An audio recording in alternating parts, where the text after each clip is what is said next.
Hello बच्चों, let's see this question. A mixture of H2 and O2 in 2:1 volume is allowed to diffuse through a porous partition, which is what is the composition of gas coming out initially? Options are 1:2, 8:1, 4:1 and 1:4. चलिए इस question को solve करते हैं बच्चों, और सबसे पहले तो ये देखते हैं कि इस क्वेश्चन को सॉल्व करने के लिए हमारे पास कौन से की कॉन्सेप्ट की जानकारी होनी चाहिए।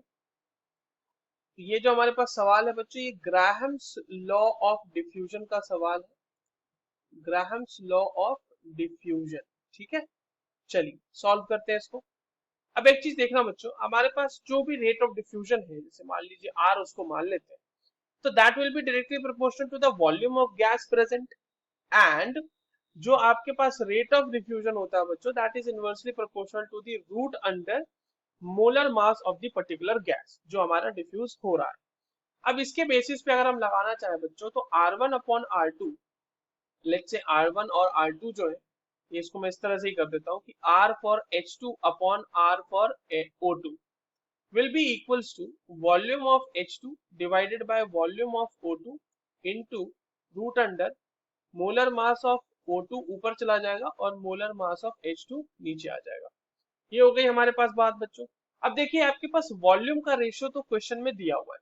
अब एक चीज और समझना बच्चों यहाँ पे, कि जो रेट है, that the ratio of rate can be directly related with the number of moles of gas coming out initially, क्योंकि number of moles of gas coming out divided by time, वही तो होगा रेट ना। तो इसीलिए time तो common है दोनों के लिए, तो इसीलिए नंबर ऑफ मोल्स का रेशियो भी हो सकता है।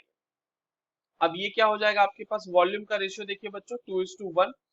मोलर मास ऑफ O2 होता है 32 ग्राम पर मोल, और मोलर मास ऑफ H2 होता है 2 ग्राम पर मोल।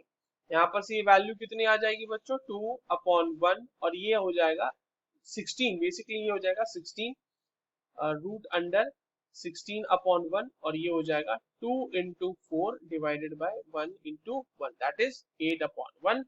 या फिर आप इसको इस तरह से लिख सकते हैं रेशियो के फॉर्म में, O2 is equals to 8:1। तो इतने ही number of moles initially escape out हो रहे हैं। So the correct answer for this question will be option B. I hope you understood this well. All the very best.